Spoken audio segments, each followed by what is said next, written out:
শনিদেব নামটা শুনলেই কেমন যেন একটা ভয় কাজ করে, তাই না? কিন্তু কর্মফলদাতা শনির এই যে পরিচিতি, এর পেছনে লুকিয়ে আছে এক গভীর কষ্ট আর ত্যাগের গল্প। চলুন আজ সেই গল্পটাই শোনা যাক। কিন্তু প্রশ্নটা হলো, যিনি ন্যায়ের দেবতা, তাকে নিয়ে এত ভয় কেন? এই প্রশ্নের উত্তরটা কিন্তু লুকিয়ে আছে তার জন্মের সেই মুহূর্তে, যে ঘটনাটা তার জীবনের মোড় চিরদিনের জন্য ঘুরিয়ে দিয়েছিল। তো এই জটিল গল্পের শুরুটা হয়েছিল একেবারে জন্ম থেকে।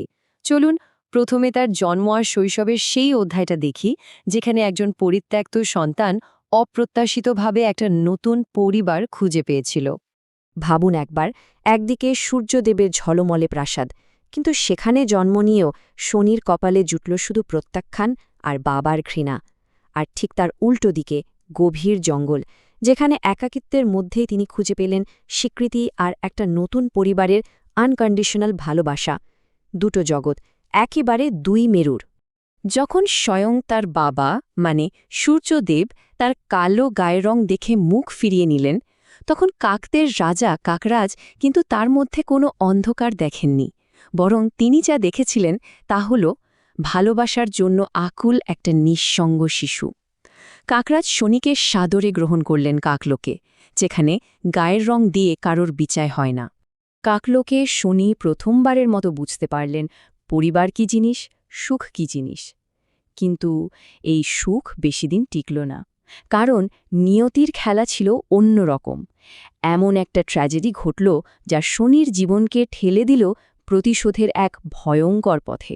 এইটাকে শুধু আক্রমণ বললে ভুল হবে, এটা ছিল একটা নারকীয় হত্যাযজ্ঞ।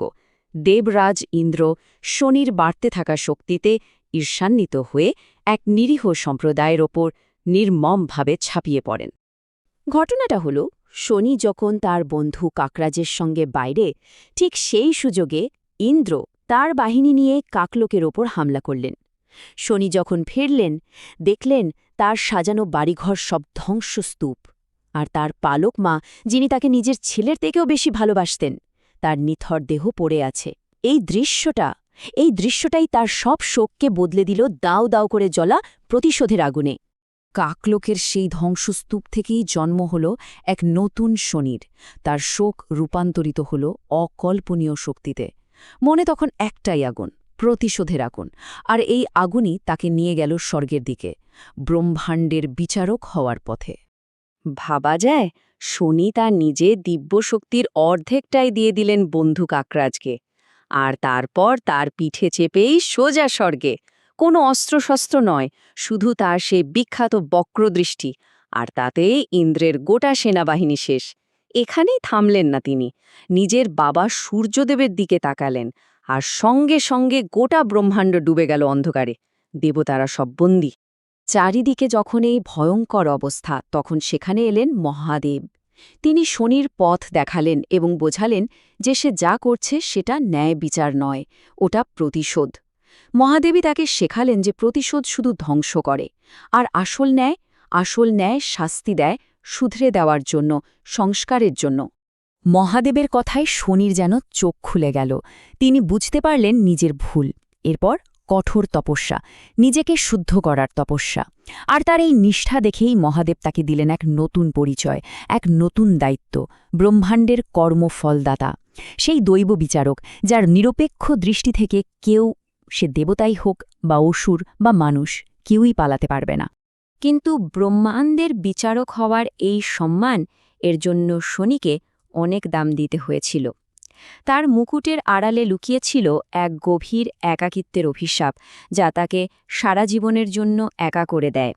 আসলে নিজের দায়িত্বে শনি এতটাই ডুবে থাকতেন যে নিজের স্ত্রী ধামিনীকেও সময় দিতে পারতেন না। অবহেলা পেতে পেতে একদিন ধামিনীর ধৈর্যের বাঁধ ভেঙে গেল। রাগের মাথায় তিনি শনিকে অভিশাপ দিলেন, যে দৃষ্টির জন্য তুমি আজ আমায় দেখছ না, সেই দৃষ্টি যার ওপর পড়বে তার বিনাশ হবে। অভিশাপের কথা শুনে শনি তো এক্কেবারে ভেঙে পড়লেন। তিনি বুঝলেন তার নিজের শক্তিই এখন তার প্রিয়জনদের জন্য সবচেয়ে বড় বিপদ। তাই তিনি একটা ভয়ঙ্কর কঠিন সিদ্ধান্ত নিলেন।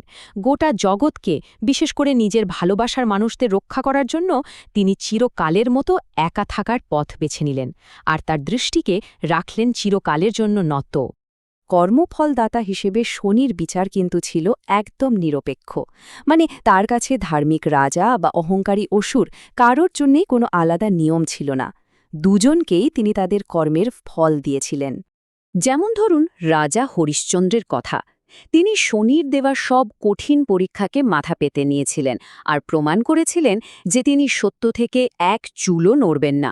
আবার অন্যদিকে দেখুন লঙ্কার রাজা রাবণকে। অহংকারে চূর হয়ে সে শনির ন্যায় বিচারকে অস্বীকার করেছিল। শুধু তাই নয়, গদা দিয়ে শনির পায়ে এমন আঘাত করেছিল যে শনি চিরদিনের জন্য খোড়া হয়ে যান।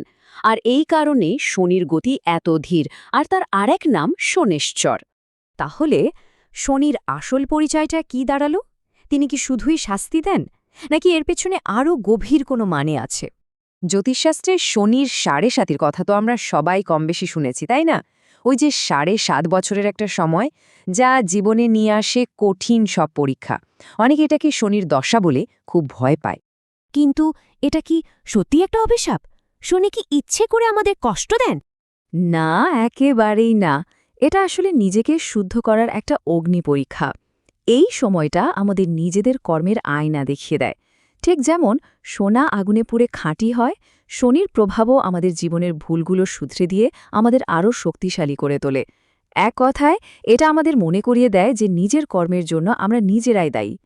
তাহলে বুঝতেই পারছেন, শনি কোনো বেলেন নন, তিনি হলেন এই ব্রহ্মাণ্ডের এক ট্র্যাজিক হিরো।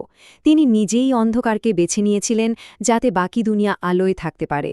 তিনি জগতের ভারসাম্য রক্ষার জন্য ভয়ঙ্কর হতেও রাজি হয়েছিলেন। তিনি তো ন্যায়ের সেই সিংহাসনে বসে আছেন যেখানে ফুলের মালা নয়, শুধু কাঁটার মুকুটই জোটে।